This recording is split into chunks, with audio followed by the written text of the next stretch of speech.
de bronce fundido de 10 codos de un lado al otro, perfectamente redondo, y su altura era de 5 codos, y lo ceñía alrededor un cordón de 30 codos.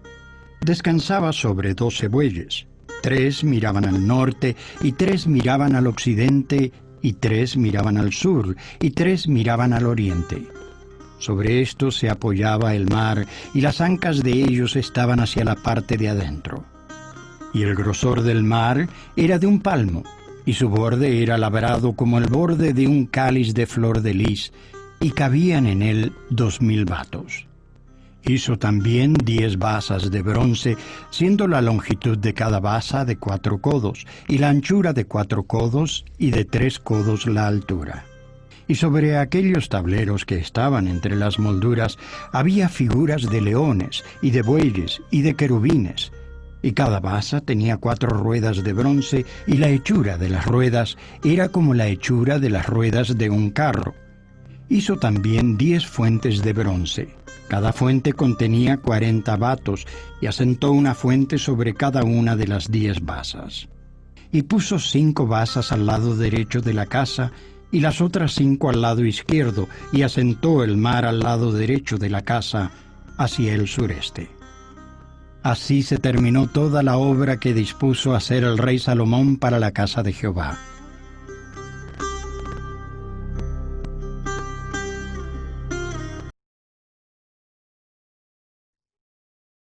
Bueno, así dirías que terminamos el capítulo 6 y el 7, ¿verdad?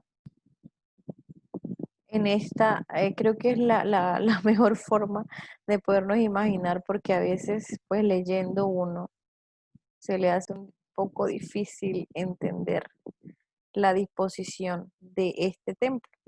Entonces, cada uno de los elementos de este templo tienen un significado aplicado a la actualidad, que en ese tiempo, aquí como podemos ver, creo que se ve el cursor, en este altar del sacrificio era donde se ofrecía el sacrificio a Dios por los pecados del pueblo. Entonces vamos a ver algunos de esos implementos que eran utilizados en el templo. Este altar de sacrificio, cuando entraban al patio externo, recordemos que todo el tabernáculo estaba cerrado. Eh, entonces había un patio cerrado y dentro de ese patio estaba ya el tabernáculo o el templo como tal.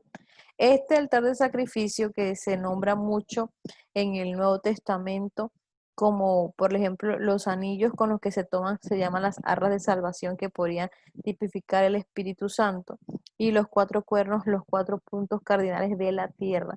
En ellas se sacrificaban los animales ofrecidos a Dios y simbolizaban el pecado, como la expiación que Dios hacía para las personas pudiesen entrar en su presencia en ese tiempo. No era como ahora, que tú puedes orar al Señor cuando quieras, puedes en cualquier momento tener una conversación solo con cerrar los ojos, o incluso con los ojos abiertos, solo con que tu mente se conecte con el Señor. En la misma presencia de Dios estamos, porque somos templo portátil de la gloria de Dios, y hoy quiero que eso nos quede muy claro, porque a veces en medio de tantas situaciones no somos conscientes de eso. Ese altar del sacrificio, decía que el olor que subía era olor grato al Señor. Ese olor grato significaba que esa persona estaba libre de pecados, ¿verdad? Entonces, ese sacrificio de la cruz del Calvario tipifica este altar donde no fue quemado el cordero, sino que fue inmolado por nuestros pecados, y su sacrificio subió como olor grato al Señor. Entonces, en ese altar de ese tiempo que vemos aquí en el patio, pues ahí se realizaba ese sacrificio. Vamos a realizarlo un poco para acá. Aquí vemos la magnitud, era muy grande, bastante grande. En él se realizaba el sacrificio para que el Señor pudiese perdonar el pecado de la persona que ofrecía el sacrificio. Solamente el sacerdote lo podía oficiar. Entonces, este mar de bronce que vemos que parece como una alberca grande, que está llevada por 12 bueyes, era la que se llamaba el mar de bronce. ya también un mar de fundición, era un reservorio de agua que estaba junto al altar de sacrificios y en su agua se lavaban los pecados, con un fuerte significado de purificación, ¿verdad? Entonces, uno de estos animales tenía un tubo en la boca por el cual salía el agua y esa agua se llenaba para 10 piletas móviles que eran distribuidas sobre el patio externo, 5 a cada lado del templo. Ahí se lavaban la mano los sacerdotes, haciendo la aclaración de que cada vez que se ofrecía un sacrificio debía de ser lavadas las manos, purificadas las manos. Sabemos que el agua tipifica el bautizo de agua para perdón de pecados. Entonces, en ese tiempo, todo este proceso ceremonial que se hacía tenía un gran significado espiritual y era de gran, o sea, de muchísimo respeto, sobre todo porque las personas no podían entrar ni realizar esa actividad a menos que fuesen sacerdotes.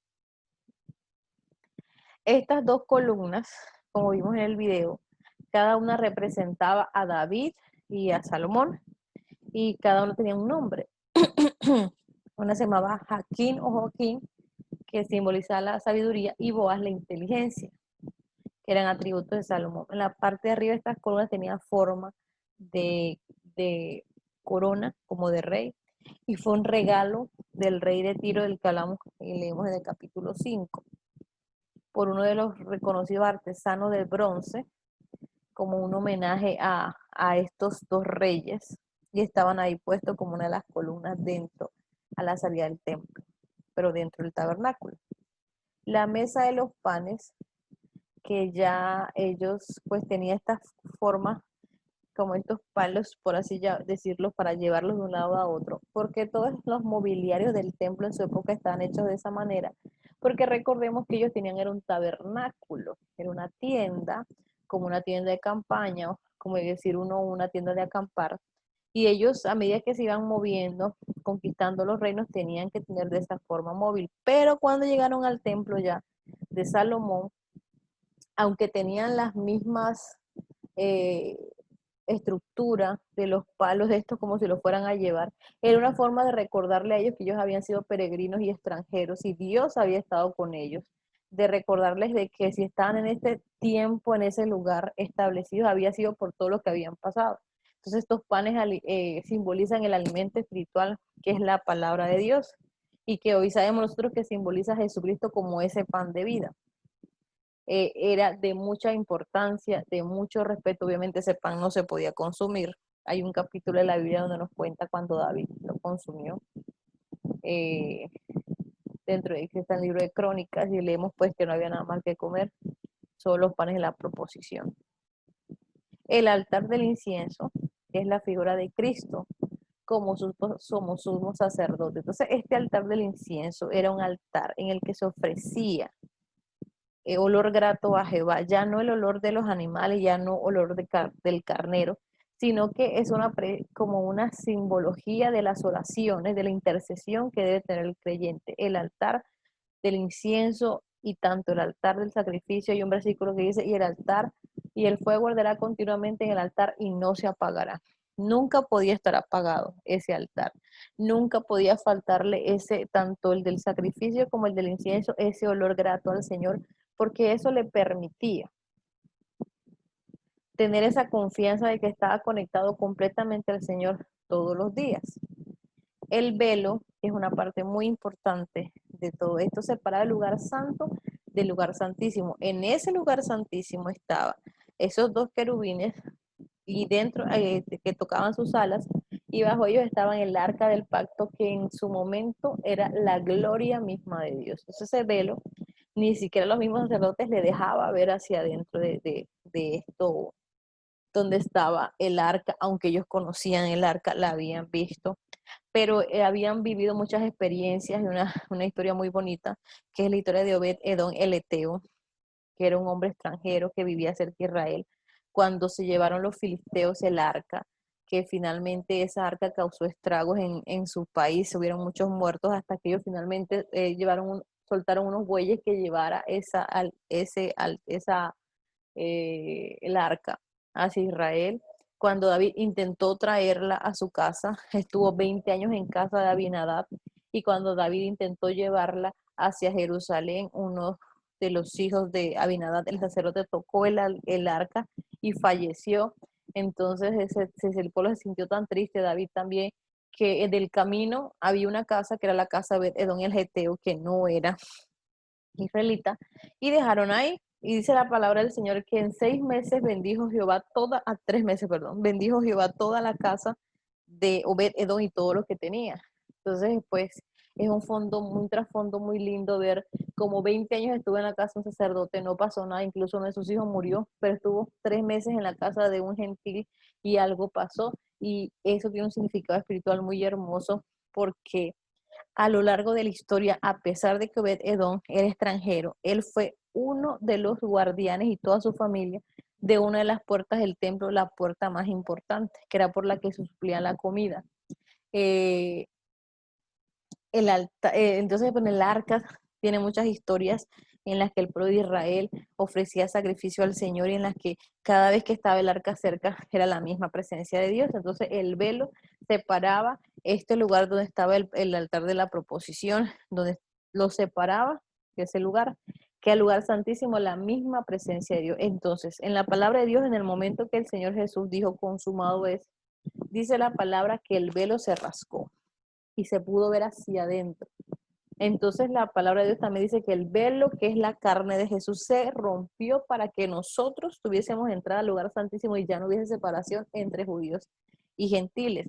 Estos temas son súper interesantes, mis queridas hermanas, porque lo hacen a uno como entender todo ese proceso, porque tantos años atrás, antes de que pasaran los 500 años del silencio de Dios, ya Dios tenía un plan especial para cada uno de nosotros, ya nos tenía escogidas a nosotras que estamos aquí para entender esa verdad que mucha gente no puede comprender. Entonces, bueno, ya más adelante y le hablo un poco de lo que ese arca del pacto significa. El arca del pacto tenía tres cosas dentro. Tenía las tablas de los 10 mandamientos, la segunda, porque recordemos que las primeras Moisés las partió, pero la segunda que fueron escritas con el puño y letra de Dios estaban dentro del arca. La segunda era la vara de Aarón que floreció, que significa el reconocimiento de Dios sobre la autoridad conferida a alguien, y una porción de maná que no se podría porque las demás, el Señor decía que podían comer solo lo que podían comer y si algo lo guardaban se llenaba de gusanos. Entonces ese alimento que llegó del cielo, maná, estaba ahí y no se podría porque Dios así lo quería. Entonces eso estaba representando la misma presencia de Dios, la fidelidad de Dios, el propósito de Dios. Entonces todo esto que nosotros estamos viendo, que uno lo ve y a veces parecen palabras que no tuviesen sentido, mis queridas hermanas, de ver cómo tenía que ser una persona antes para acercarse a la presencia de Dios, solamente un sacerdote. Pero dice su palabra que Él nos hizo a nosotros reyes y sacerdotes, ¿verdad? Y nos hizo cercanos. Ahora, nosotros somos el templo portátil de la gloria de Dios. Ya no hay un arca del pacto, ya no hay un altar del incienso, ya no hay un altar de sacrificio. Ya todo esto, todos esos implementos pasan a ser actividades o acciones que nosotros realizamos. El velo fue roto para que nosotros tuviéramos cabida en ese lugar santo. Ahora esa presencia de Dios cuando llega a nosotros como el Espíritu Santo, unas personas comunes y corrientes, con defectos, con virtudes, nos convertimos en depositarios de la gloria de Dios. La palabra del Señor dice en Romanos que tenemos este tesoro en vasija de barro para que la gloria sea de Dios y no de nosotros. ¿Cuántas veces nosotros nos hemos sentido pequeñas, insignificantes, poca cosa, o alguien nos ha hecho sentir mal por cosas que no tienen que ver ni siquiera con Dios? Y nos ponemos a ver de qué forma yo estoy menospreciándome a mí misma cuando no soy consciente, mi querida hermana, de que la gloria de Dios, del Dios que hizo los cielos y la tierra, que entregó su vida en la cruz del Calvario, va conmigo día y noche. De que ese Jesús, de que ese Dios que Salomón intentó meter en un templo lleno de oro, lleno de lujo, y aún así le decía, ni los cielos me pueden contener en este tiempo. en personas comunes y corrientes como nosotros, Él dice, aquí voy a morar, voy a estar contigo todos los días hasta que yo venga, te voy a acompañar, te voy a escuchar en tu dolor, te voy a escuchar en tu oración, te voy a comprender, te voy a entender. ¿Qué cosas en nuestra vida volveríamos a hacer o no volveríamos a hacer si fuésemos conscientes de que esa presencia de Dios, desde el momento en que ese sacrificio se hizo, Él nos escogió para vida eterna y desde el día que tú te entregaste al Señor, que te bautizaste, que recibiste su promesa, tú no eres un ser humano común y corriente? Así a veces no recuerdes que no lo eres. Así a veces las situaciones sean tan complicadas que uno no se siente que realmente no es ni siquiera lo que no somos lo que somos. No sé si me hago entender. Muchas veces nosotros no somos conscientes de lo que somos para Dios, de lo que Dios ha hecho para que tú y yo hoy en día estemos aquí. Y a veces uno se pierde en las cosas de la vida, en las preocupaciones, que en las dificultades, que en esto, que en los planes, que en los proyectos, pero más allá de cualquier plan, de cualquier proyecto, mi querida hermana, no debemos olvidar nunca que hemos sido escogidas por Dios para salvación de nosotros, pero también de los demás. Por eso, el principal objetivo de nuestra vida, el principal sueño de nuestra vida debe ser honrar al Señor con todo lo que nosotros somos. Y ahí entramos a un tema de la misericordia de Dios, de que Él dice su palabra, que Él hace nueva todas las cosas y que cada día estrenamos misericordia y que cada día que pasa nosotros como que empezamos a vivir esta realidad. Y a veces nos miramos al espejo y decimos, ¿será que todo eso que dice la palabra de Dios se puede cumplir en mí? ¿Se hace verdad en mí? No sé, y uno como que intenta dudar porque, bueno, me pequé, me equivoqué, no hice las cosas bien, me faltó esto, me faltó lo otro, pero ahí hay un pero, no negativo, sino positivo, que es que nosotros no estamos en la iglesia porque seamos más buenas que los que no están. Nosotros estamos en la iglesia por la pura gracia y misericordia del Señor que hasta el día de hoy nos ha sostenido a pesar de nosotros mismos. Y eso en sí es un motivo no para sentir lástima de nosotras, sino hermanas. Cualquiera que sea tu dolor, cualquiera que sea tu dificultad, cualquiera que sea tu complejo en este día, que tú tengas en tu corazón arraigado, que no lo conozca ni tu mamá. Y esos sueños que a veces la gente le da miedo decir, puede que a nosotros se nos olvide cuál fue el precio que Jesucristo pagó. Tú y yo no estamos en este mundo para ser ni modelos, ni simplemente estar por estar.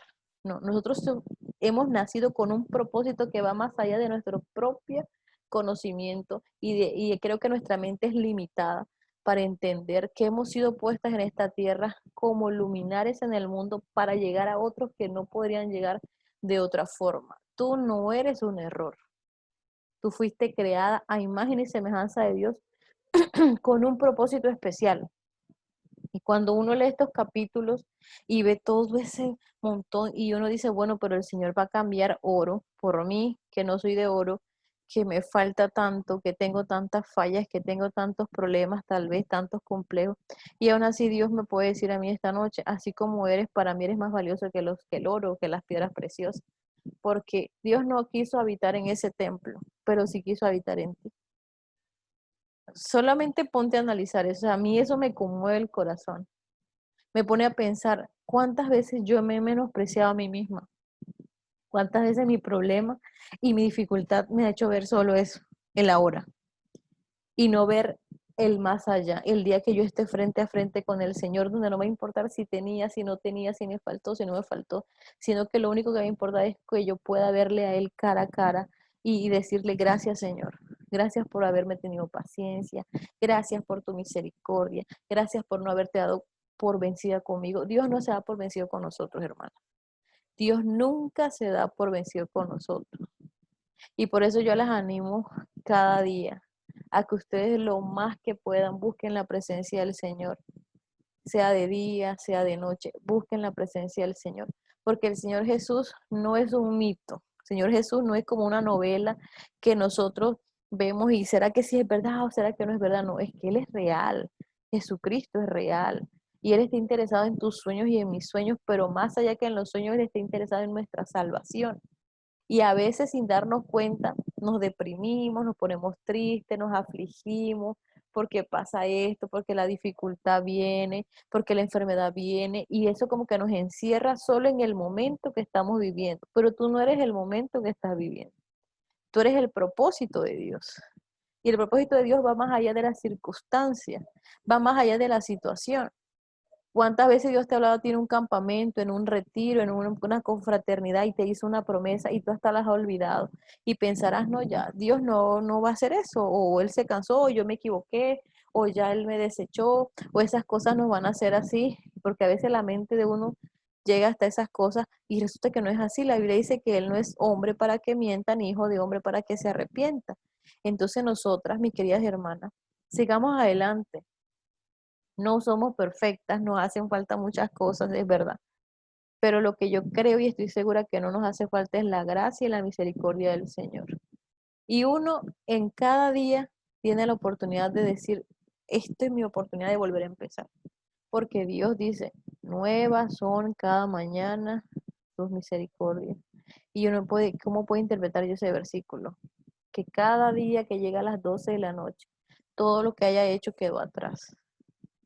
Ahora, si yo persisto en pecar, pecar, pecar, pues por mucho que quiera, eso no va a ser realidad en mi vida.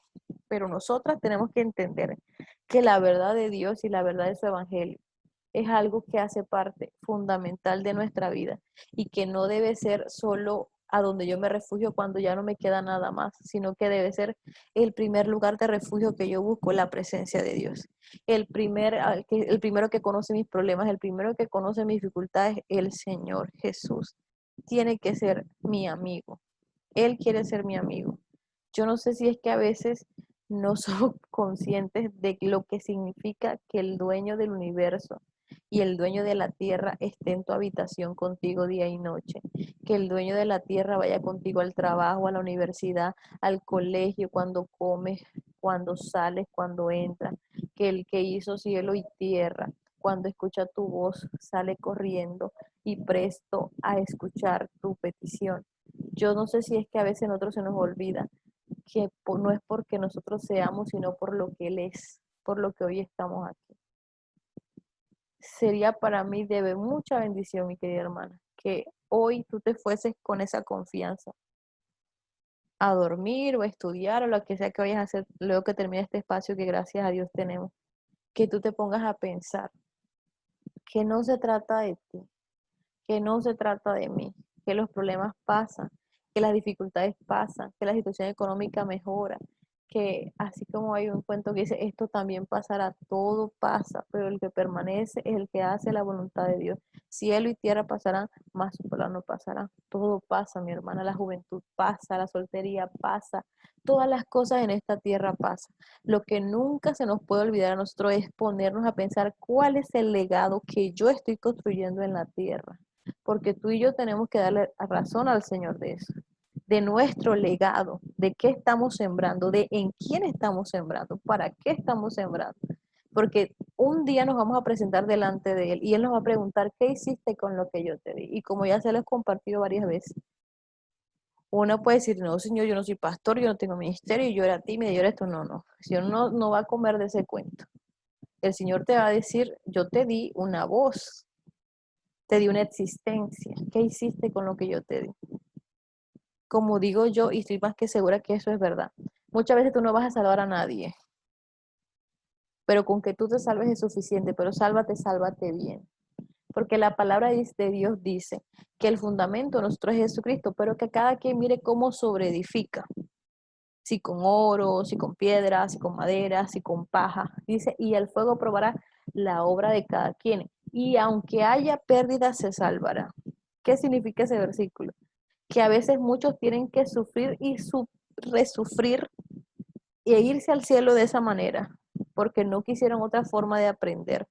Y sufrirán mucho y perderán muchas cosas, pero aún se salvarán, pudiendo otro vivir el evangelio de otra manera. No, el evangelio no se trata de sufrir, ¿no? O sea, no entiendo la gente que enseña que el evangelio es sufrimiento, es dolor, es tristeza, no. Ese es un mal marketing del evangelio. El evangelio de Dios es poder de Dios para salvación. El evangelio es gozo, es alegría. ¿Hay problemas? Claro que hay problemas, pero tengo a Cristo de mi mano. Si alguno de ustedes está triste porque no tiene novio, yo les voy a decir una cosa. Nunca menosprecien sus tristezas. No que hay gente que tiene cáncer, eso es más importante, no. Cada dolor, cada preocupación y cada necesidad de cada persona para Dios es importante. No es que es una más importante que la otra. Si para ti un novio y un esposo es importante, para Dios es importante. Así haya gente con cáncer que necesite ser sana. No es menos tu petición de tener a un esposo que de alguien sea sano de cáncer. No menosprecies el deseo de tu corazón, no menosprecies tus sueños, porque esa de alguna forma se convierte en una herramienta de Satanás para llenar tu corazón de tristeza y Dios no quiere que tengas un corazón lleno de tristeza. Imagínense pagar un precio tan alto como el que Cristo pagó para que nosotros estemos tristes, desconsoladas, teniendo a nuestra mano la presencia y la misericordia del Señor. Así que mis queridas hermanas, ustedes saben que yo hablo mucho y a veces me emociono. Me gustaría